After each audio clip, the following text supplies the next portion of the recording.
Sahabat-sahabatku surgaku sekalian, kali ini acara kita yang luar biasa ini insya Allah akan memberikan pencerahan kepada kita semua bagaimana cinta dan kasih sayang Allah menyapa hati-hati setiap hambanya untuk selalu dekat atau membuka diri kepadanya, membuka diri atas semua kebesaran-kebesaran yang sudah Allah berikan kepada setiap hamba-hambanya. Nah, pada hari ini kita kedatangan tamu yang luar biasa, buat saya sangat luar biasa, Mas Jin Jeneto. Jin Jeneto jadinya. Apa kabar, Mas? Baik. Ya, ini biasa orang Jawa jadi manggilnya Mas Jeneto. Saya panggilnya gitu ya, aja betul. Ya. Jeneto. Dilihat dari lookingnya ya, bukan dari warga negara Indonesia pastinya. Jin dari mana, bisa cerita? Dari sama Selandia Baru. Selandia Baru. Apa kabar dulu? Assalamualaikum. Baik, alhamdulillah. Waalaikumsalam warahmatullahi wabarakatuh. Iya, pemirsa di rumah, sahabat surgaku pasti mau denger lagi sekali lagi. Assalamualaikum warahmatullahi wabarakatuh. Waalaikumsalam warahmatullahi wabarakatuh. Subhanallah, sudah kental sekali ya. Kita alhamdulillah jawabannya juga luar biasa. Jawabannya adalah doa yang betul-betul tulus dari hati Jeneto. Saya mau tanya nih, ini kan acara kita nih hidayah, kado, hadiah dari Allah gitu. Gimana Jin bisa cerita pencarian atau hidayah pertama muncul itu pada saat seperti apa? Sudah terjadi berapa tahun yang lalu gitu? Berapa tahun yang lalu? Kalau dapat hidayah, saya mungkin nggak bisa menentukan dari mana. Pertamanya, saya mulai tidak suka agama dari usia 10 tahun. Jadi saya merasa keluarga saya yang Katolik itu tidak bisa saya mengikutinya dalam mempelajari agama Katolik. Karena saya mempelajari dasar agama Katolik, saya merasa tidak masuk akal. Dari usia 10-11 tahun saya sudah memutuskan tidak percaya pada semua agama. Subhanallah. Jadi 10 tahun itu sudah kritis pemikirannya ya? Sangat kritis dan logis. Kritis dan logis. Itu seperti Nabi Ibrahim kalau di kita ya. Ya, jadi, karena saya juga melihat pada langit dan melihat bintang dan bertanya dari mana ini semua. Oh, oke. Jadi who's the creator ya? Siapa penciptanya? Bagaimana bintang ini bisa ada sehingga saya bisa melihatnya, dari mana munculnya dunia, kenapa ada dinosaurus dari puluhan juta tahun yang lalu, ratusan juta tahun yang lalu. Dan saya memikirkan adanya bumi ini dari mana, ada manusia dari mana, dari usia 10 tahun. Subhanallah. Jadi saya memutuskan semua agama tidak masuk akal, jadi saya menyatakan diri ateis. Tidak bertuhan ya? Iya, karena tidak ada agama yang bisa saya ikuti, berarti Tuhannya juga seharusnya tidak ada dong. Jadi saya tidak mau tahu agama atau Tuhannya. Nah, sejak itu dari usia 11 tahun saya tidak mau kenal agama atau Tuhannya. Lalu setelah saya selesai SMA di Selandia Baru, keluarga saya pindah ke Australia. Di Australia saya masuk Fakultas Kajian Asia, ketemu orang Muslim pertama seumur hidup. Dan kajian apa tadi namanya? Fakultas Kajian Asia. Asia, oke. Mirip dengan FISIP di sini, tapi fokusnya ke Asia. Nah, jadi situ, culture, segala macam kebudayaan semuanya. Itu. Jadi bahasa Indonesia, sastra, budaya, ekonomi, bisnis, hubungan internasional, agama juga ada, semuanya satu dalam satu fakultas. Dan saya pelajari khusus ke Indonesia. Apa yang membuat dulu tertarik sama Indonesia? Sebenarnya itu suatu kebetulan, karena saya mau mempelajari psikologi anak. Cuma tidak bisa masuk fakultas itu karena nilai saya kurang kuat. Jadi dapat tawaran masuk Fakultas Kajian Asia.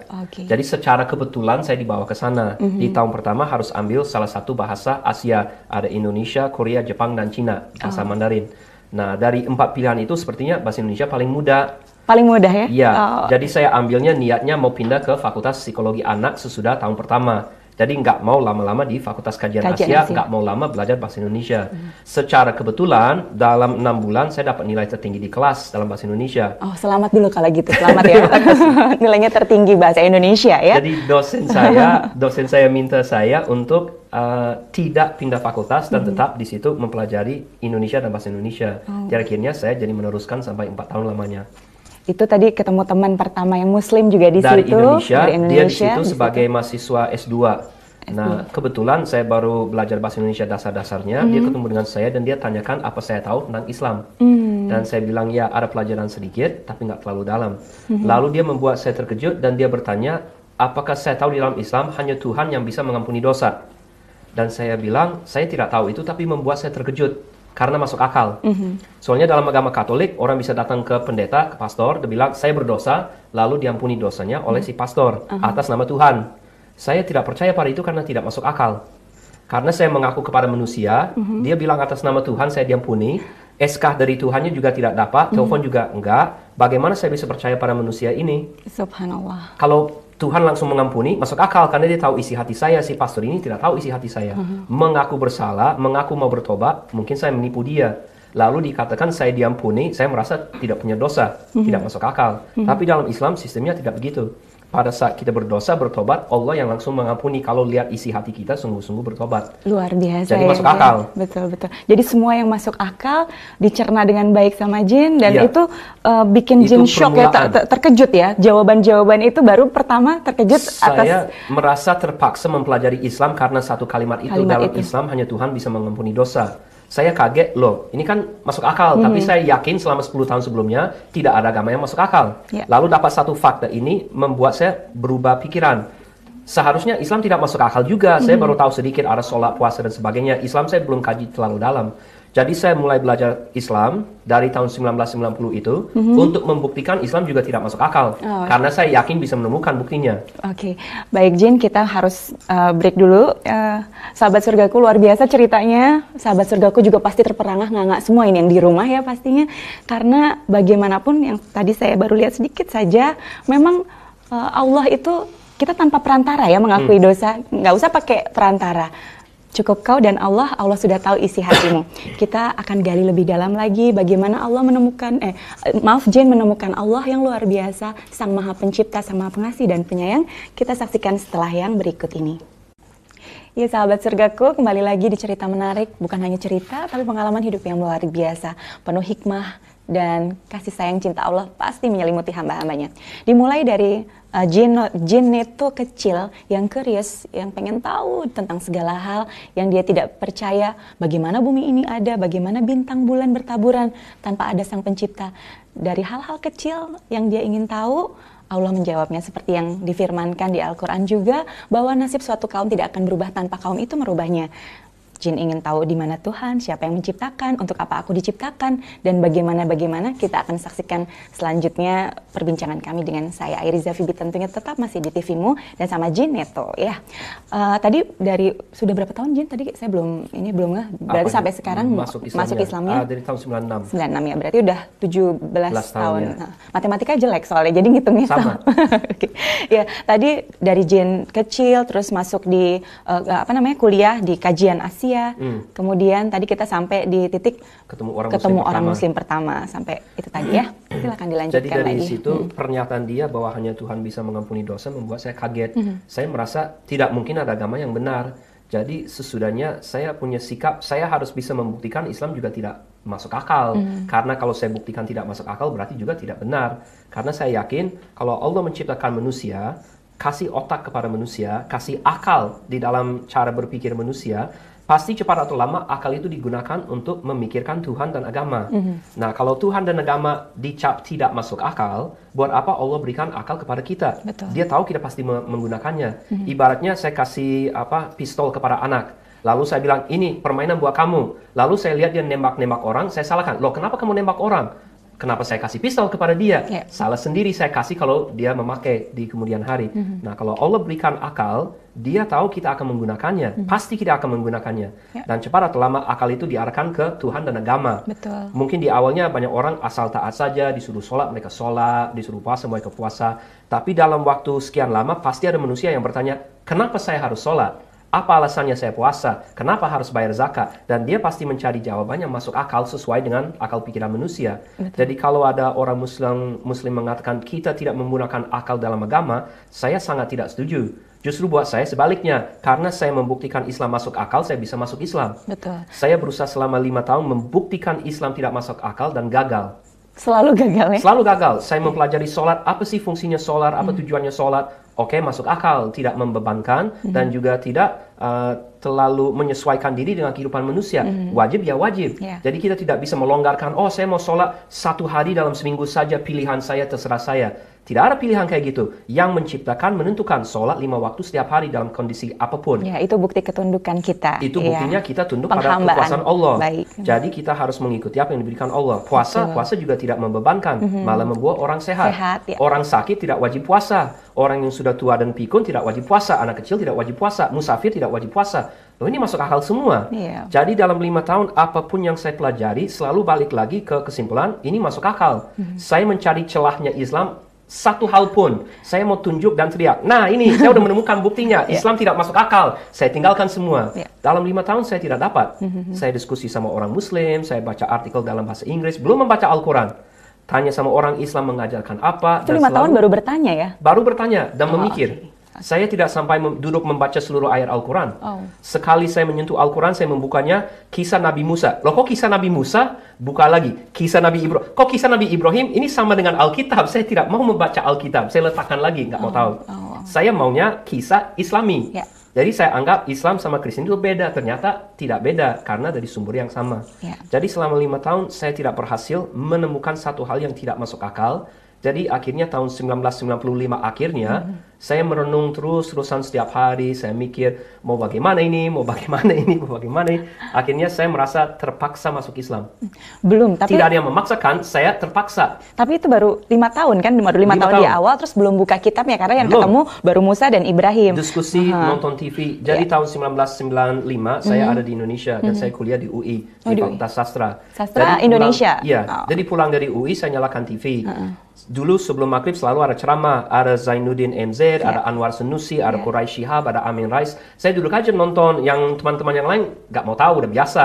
Saya jelasan, oh Islam kayak gitu ya, ya masuk akal juga. Jadi saya dapat informasi terus. Mereka. Nah masuk bulan puasa tahun 95 juga, teman saya tanyakan, kamu sudah nonton sholat tarawih dari Mekah? Apaan tuh tarawih dari Mekah? Mekah saya tahu sebagai kota, saya tahu ada masjid di situ. Titik. Ramai orang berdatangan. Dibilang sholat tarawih dari Mekah kayak apa? Udah dibilang jam 2 pagi ada tayangan langsung di TV RCTI waktu itu kalau tidak salah ingat. Saya nyalakan TV, saya lihat.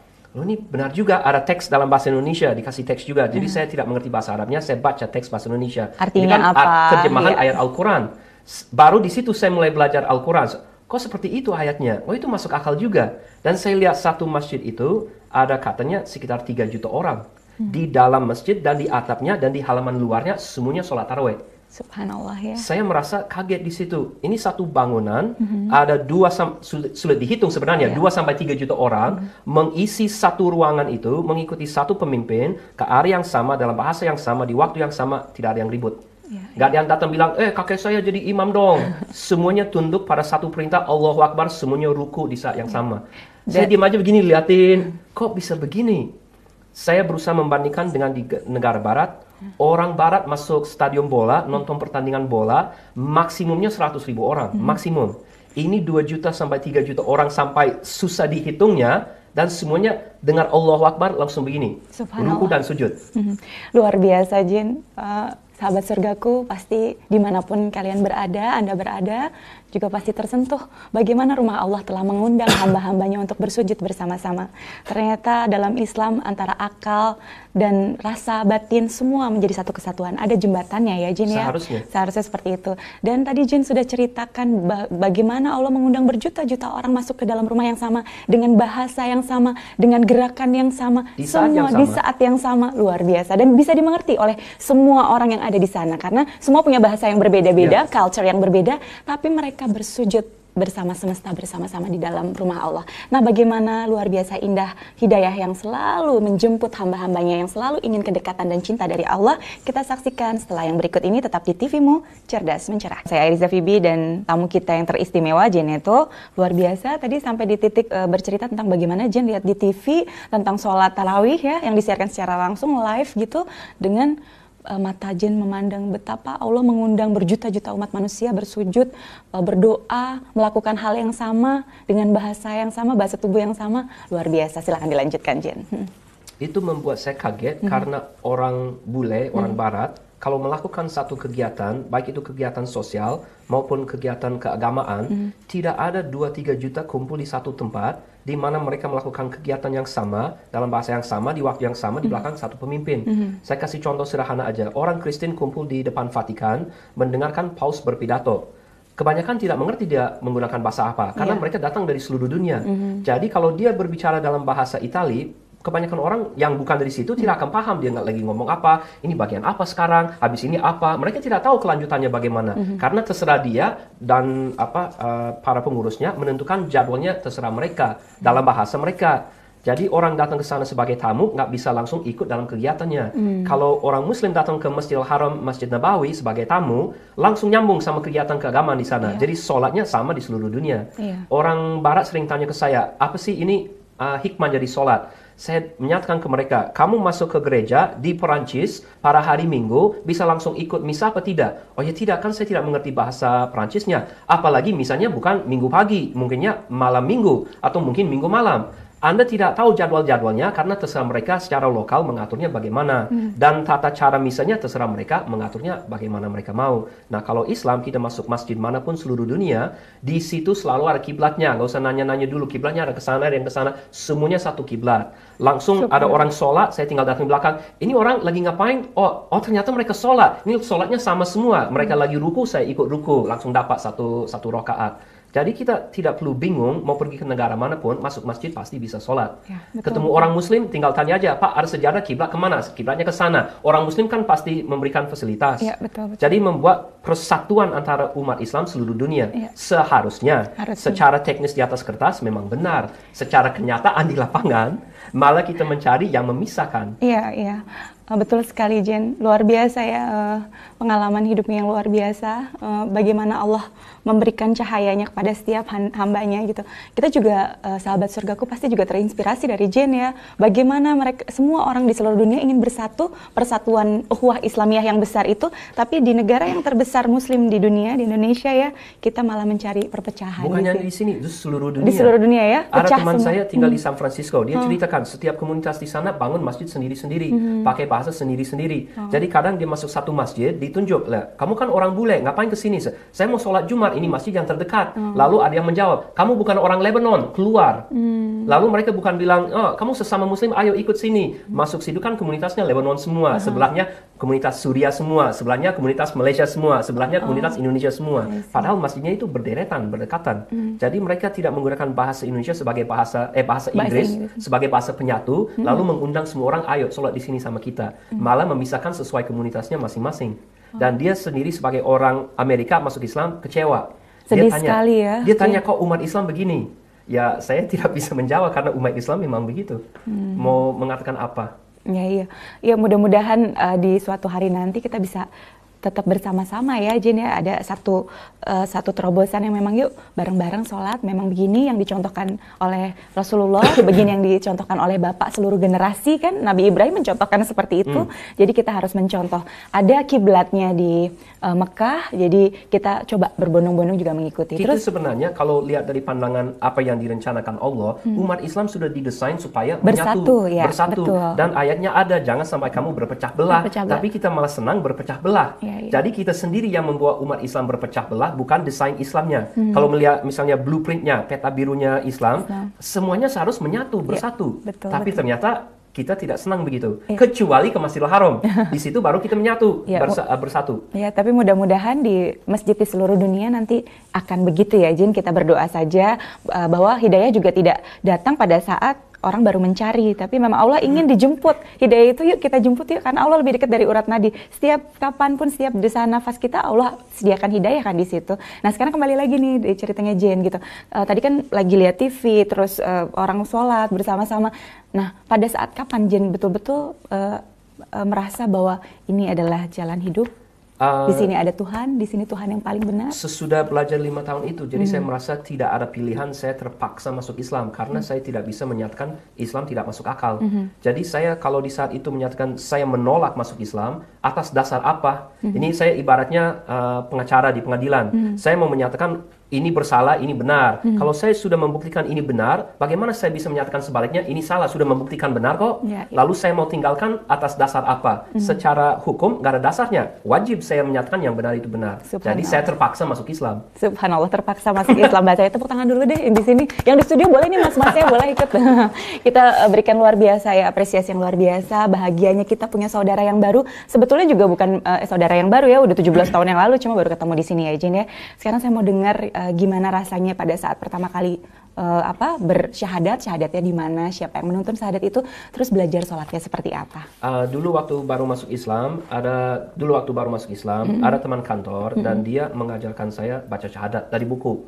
Jadi saya baru belakangan ini tahu banyak orang ke masjid bikin acara di dalam masjidnya. Saya tidak tahu sebelumnya. Jadi saya cuma baca syahadat di dalam ruang kelas sama teman yang juga guru. Lalu habis itu dituntun sholat sama dia. Awalnya tidak bisa. Jadi dia sholat, saya disuruh ikut dari belakang. Siapa namanya? Namanya Pak Ateng di Bandung. Kalau Pak Ateng nonton, luar biasa. Beliau sudah punya 7 masjid nanti di surga sana ya.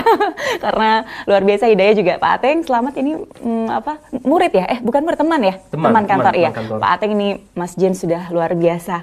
Beliau bersyiar nih sekarang di TV-mu untuk mencerahkan dan mencerdaskan bangsa yang notabene semuanya mayoritas muslim. Terus maaf.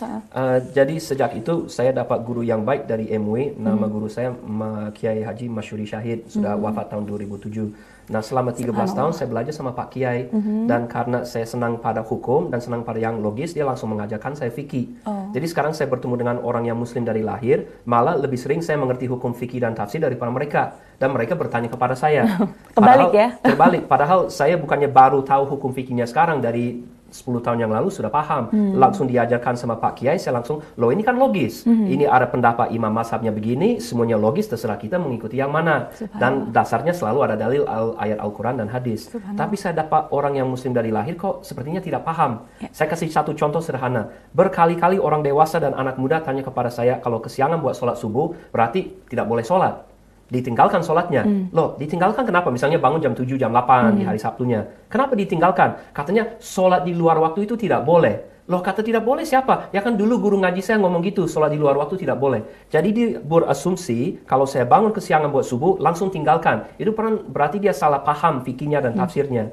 Nah, dari dasar itu banyak orang muslim sebenarnya kurang paham Islam.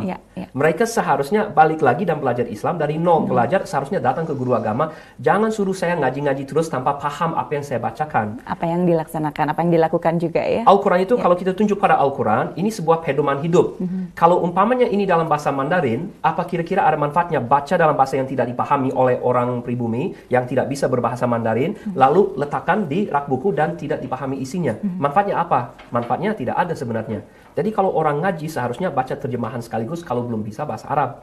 Tapi kebanyakan orang ngaji-ngaji taruh di rak buku, ngaji-ngaji taruh di rak buku. Isinya tidak dapat. Mudah-mudahan ini menjadi pencerahan buat kita semua, Jen. Sayang waktunya yang disediakan juga cuma terbatas. Tambah dong waktunya. Iya, nanti kita tambah-tambah lagi pasti. Jen terus aja di sini ya bareng-bareng sama kami supaya bisa terus ikut memberikan pencerahan juga untuk saudara-saudara kita. Bagaimana yang tadinya belum menjadi muslim atau bukan muslim justru lebih mencinta Sang Maha Cinta, Allah Subhanahu wa Ta'ala. Mudah-mudahan ini mencerahkan, memberikan kita juga sentuhan yang luar biasa bagaimana kedekatan kita kepada Allah. Jen tadi masih ada ngutang sebenarnya. Gimana pada saat pertama kali sholat, cuma waktunya udah habis, besok-besok yang berikutnya. Tapi Pak Produser gimana? Oh boleh sedikit cerita. Undang setiap minggu boleh. Tapi cerita sedikit aja biar kita juga tahu gimana rasanya pertama kali sujud. Pertama kali sujud ya seperti biasa saja karena maksud sholat itu di belakang pertama kalinya di belakang teman saya Ateng, jadi saya belum tahu Al-Fatihah, belum tahu apa-apa. Dia cuma suruh saya mengikuti dia, jadi dia ikut terus, saya ikut terus sama dia. Saya sudah nonton sholat sebelumnya, jadi sudah paham ruku dan sujud. Tapi pas saya laksanakan sendiri, yang terasa itu kaki kanannya sakit, kan nggak biasa. tapi dari dalam hati apa yang dirasakan? Apa yang aneh saja. Loh kok begini ya? Saya merasa, loh ini kan saya tahu orang Muslim 1 miliar orang di seluruh dunia melakukan ini. Ada perasaan di dalam hati, loh sekarang saya ikut sama mereka, tapi saya tidak biasa dengan gerakan seperti itu, jadi rasanya aneh. Bukan dahsyat nangis atau apa, nggak ada emosi yang ikut, belum. Itu munculnya nanti setelah saya sholat tahajud di rumah sendiri, setelah bisa sholat, itu lain lagi. Jadi pas pertama kali sholatnya nggak ada apa-apa. Pas pertama kali sholat belum ada apa-apa. Cuma langsung mikir, kayak gini ya sholatnya, saya bisa. Nah kalau gitu kita tunggu cerita bagaimana Ken, kok jadinya Ken, ini grogi kalau berhadapan dengan ini ya, lain mahram nih, namanya Jen nanti bercerita bagaimana rasanya sujud pada saat tahajud, bagaimana beliau berkeluh kesah, bagaimana beliau mendapatkan cinta, bagaimana dia mendapatkan keutuhan Sang Maha Halik, Sang Maha Cinta Allah Subhanahu wa Ta'ala. Nah, sahabat-sahabat surgaku, insya Allah di lain waktu kita akan mendengar uraian lagi bagaimana pengalaman-pengalaman religi yang dialami oleh Jin ini.